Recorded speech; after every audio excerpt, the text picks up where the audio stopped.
سود یہ معیشت کو مٹاتا ہے، مال کو کم کرتا ہے، صدقے سے مال بڑھتا ہے، صدقے سے مال میں اضافہ ہوتا ہے، صدقے سے مال پاک ہوتا ہے، صدقے سے مال میں ترقی ہوتی ہے۔ سمجھ آ رہی ہے؟ اور سود یہ مال کو کم کرتا ہے، مال کی برکت کو مٹا دیتا ہے، برکت کو ختم کر دیتا ہے۔ رسول اللہ صلی اللہ علیہ وسلم نے فرمایا کہ بظاہر صدقہ کرنے سے مال کم ہو جاتا ہے اور سود سے بظاہر مال میں ترقی ہوتی ہے، بڑھتا ہے، لیکن انجام دونوں کا ایک دوسرے کے برخلاف ہے۔ صدقے کا انجام ترقی ہی ترقی، خیر ہی خیر، بھلائیاں ہی بھلائیاں، اچھائیاں ہی اچھائیاں، برکات ہی برکات۔ اور سود کا انجام القلب، غربت، افلاس، ڈپریشن، پریشانیاں، مرض اور مصیبتیں، اور حقیقت میں مال کم ہو جاتا ہے۔ تھوڑا مال ہو، وہ پاک ہو، حلال کا ہو، وہ بہت اس میں برکت ڈال دیتا ہے اللہ رب العزت۔ زیادہ مال ہو اور وہ حلال کا نہ ہو یا پاکیزہ نہ ہو، اس میں برکت ختم ہو جاتی ہے، کروڑوں روپے والے بھی رو رہے ہوتے ہیں۔ اصل چیز برکت ہے۔ دیکھو، مال میں برکت ہو جائے، وقت میں برکت ہو جائے، عمر میں برکت ہو جائے۔ کئی مرتبہ آپ نے دیکھا تھوڑے پیسے ختم ہی نہیں ہوتے، بندہ جب کوئی نیکی کا کام کرنے لگ جاتا ہے ختم ہی نہیں ہوتا وقت، اتنی برکت ہو جاتی ہے۔ برکت اللہ ڈالتا ہے۔ برکت کیسے ہوتی ہے؟ مال میں اور عمر میں اور وقت میں، دو طریقے سے۔ صحیح بخاری کی حدیث ہے، رسول اللہ صلی اللہ علیہ وسلم نے فرمایا من احب ان یبسط له فی رزقہ وینسى له فی اثرہ فلیصل رحمہ۔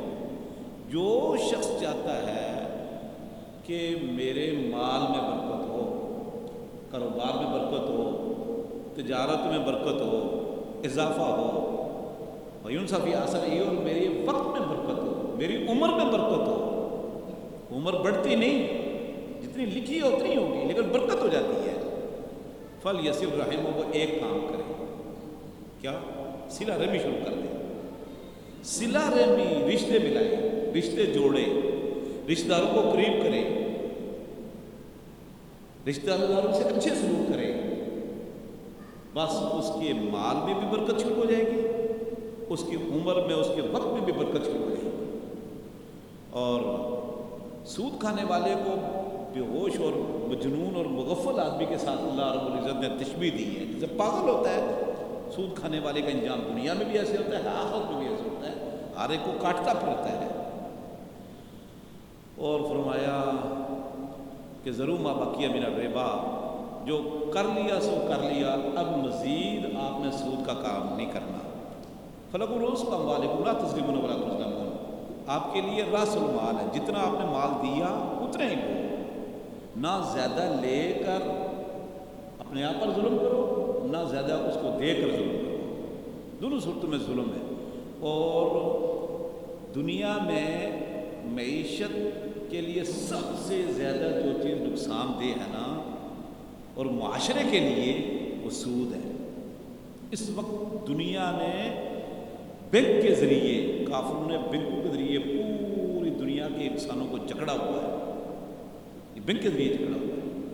ایسا سسٹم انہوں نے بنا دیا ہے سودی کہ اللہ معاف فرمائے، نہ نمازوں میں لذت، نہ قرآن کی تلاوت میں، نہ دقت چیزوں میں۔ اللہ تعالیٰ اسے ہماری جان چھڑائے، کوشش کرو کہ جان چھوٹ جائے۔ پھر اس میں مریم کا تذکرہ بھی ہے، زکریا علیہ السلام کا۔ زکریا کو بڑھاپے میں اولاد ملی، ہاں جی، یحییٰ۔ اور پھر مریم کا جو تذکرہ ہے کہ ان کی والدہ نے، بنت عمران نے نیت کی تھی کہ اللہ نے مجھے بیٹا دیا تو میں اللہ کے دین کے لیے وقف کروں گی۔ جب بیٹی پیدا ہوئی تو کہنے لگے یا اللہ یہ تو بیٹی ہے، ہیں؟ اچھا، لوگ کہتے ہیں غیب جانتے ہیں، لوگ بتا دیتے ہیں اس کے پیٹ میں بیٹا، یہ بیٹی ہے۔ اب یہ بنت عمران نبی کی بیٹی ہے، یہ اس کے ہاں مریم پیدا ہوتی ہے، نیت حاملہ ہوئی تو کہا کہ اللہ اگر بیٹا ہوا تو میں اس کو اللہ کے دین کے لیے اور معبد خانے کے لیے وقف کروں گی۔ پیدا ہوا تو دیکھیں یہ بیٹی ہے۔ تجربے تھوڑے بہت اندازے ہوتے ہیں، لیکن پرفیکٹ اور یہ مکمل طور پر کسی کو کوئی بتا دینا، یہ اللہ کے علاوہ کوئی غیب نہیں جانتا۔ اچھا، اس کے بعد پھر مریم علیہ السلام پیدا ہو گئی، اور پھر مریم کے آگے جو عیسیٰ علیہ السلام کا تذکرہ پورا واقعہ اللہ رب العزت نے ذکر کیا ہے۔ عیسیٰ علیہ السلام بغیر باپ کے پیدا ہوئے، پھر عیسیٰ علیہ السلام نے گفتگو کی، پھر عیسیٰ علیہ السلام یہ بھی بتاتے تھے کہ تم کیا کھاتے ہو، کیا ذخیرہ کرتے ہو، بِإِذْنِ اللہ، اللہ کے حکم سے، اللہ کے حکم سے، ٹھیک ہے۔ اور پھر بسم اللہ پڑھ کر مادر صاحب نابینے پر ہاتھ پھیرتے بینا ہو جاتا، برس والی بیماری پر ہاتھ پھیرتے ٹھیک ہو جاتا۔ یہ اللہ رب العزت نے معجزات دیے ہوئے تھے عیسیٰ علیہ السلام کو بِإِذْنِ اللہ، یہ سب کچھ اللہ کی طرف سے تھا، عیسیٰ علیہ السلام اپنی طرف سے کچھ نہیں کر سکتے۔ پھر اللہ رب العزت نے یہاں اس میں اسلام کا تذکرہ کیا کہ اللہ کے ہاں دین صرف اسلام ہے، اسلام کے علاوہ کچھ نہیں ہے۔ وَمَن يَبْتَغِي غَيْرَ الْإِسْلَامِ دِينًا فَلَن يُقْبَلَ مِنْهُ، اور جو اسلام کو چھوڑ کر کسی اور چیز کو بحیثیت دین کے، بحیثیت قانون کے اختیار کرے گا، فَلَن يُقْبَلَ مِنْهُ، اسے ہرگز قابل قبول نہیں۔ وَمَن يَبْتَغِي غَيْرَ الْإِسْلَامِ دِينًا، دین کا معنی کیا ہوتا ہے؟ قرآن مجید نے مالک یوم الدین، اور دین کا لفظ قرآن مجید میں کئی جگہ پر آتا ہے۔ دین کا معنی ہے قانون، دین کا معنی ہے دستور، دین کا معنی ہے منشور۔ دلیل کیا ہے اس کی؟ سورہ یوسف میں آئے گا انشاءاللہ۔ اللہ رب العزت فرماتے ہیں ما کان لیوسف ان یاخذ اخاه فی دین الملک، یوسف علیہ السلام نے بھائی کو روک لیا، بادشاہ کے قانون کے اعتبار سے تو نہیں روک سکتے تھے، دین الملک بادشاہ کا قانون، تو دین کا معنی قانون ہے، تو قانون بھی اللہ کا دیا ہوا ہے، قانون بھی رسول کا دیا ہوا ہے۔ یہ وضع قانون کی اسلام کے قانون کے مقابلے کوئی حیثیت نہیں، اور فرمایا کہ جو اسلام کو چھوڑ کر، دین کو چھوڑ کر، شریعت کو چھوڑ کر، کتاب و سنت کو چھوڑ کر کسی اور چیز کو بحیثیت قانون کے اختیار کرے گا، فَلَن يُقْبَلَ مِنْهُ، وہ کوئی نظریہ ہو، منہج ہو، فَلَن يُقْبَلَ مِنْهُ وَهُوَ فِي الْآخِرَةِ مِنَ الْخَاسِرِينَ۔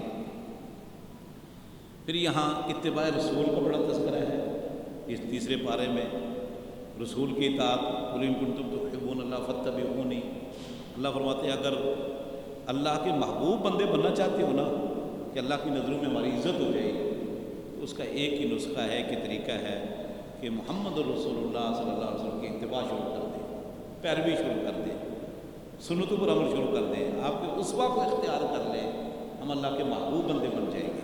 اب دیکھیں دنیا میں ہر ایک شخص چاہتا ہے کہ میں اللہ کا محبوب بندہ بنوں، اللہ فرماتے ہیں کبھی بھی میرے رسول کی طریقے کو چھوڑ کر، پیروی کو چھوڑ کر آپ اللہ کے محبوب نہیں مان سکتے۔ اگر آپ چاہتے ہو کہ اللہ کی نظروں میں آپ محبوب اور پسندیدہ بن جاؤ تو میرے رسول کی پیروی شروع کر دو۔ سبحان اللہ، کتنا آسان سا نسخہ ہے۔ پھر اللہ اور اس کے رسول کی اطاعت کا تذکرہ اللہ رب العزت نے حکم دیا ہے اس تیسرے پارے میں۔ توحید کا بھی بڑا تذکرہ ہے، دعوت ہے قُلْ يَا أَهْلَ الْكِتَابِ تَعَالَوْا إِلَىٰ كَلِمَةٍ سَوَاءٍ بَيْنَنَا وَبَيْنَكُمْ أَلَّا نَعْبُدَ إِلَّا اللَّهَ، کہ اے اہل کتاب، اے مسلمان کہتے ہیں کہ اے اہل کتاب یہود و نصارہ، ایک ایسے کلمہ کی طرف آؤ، ایک ایسے منہج کی طرف آؤ جو ہمارے اور آپ کے درمیان مشترکہ ہے، سوائے برابر ہے، وہ یہ کہ ہم اللہ کے علاوہ کسی کی عبادت نہ کریں۔ پہلی بات کہ اللہ کے علاوہ کسی کی عبادت نہ کریں، اللہ کے ساتھ کسی کو شریک نہ ٹھہرائیں۔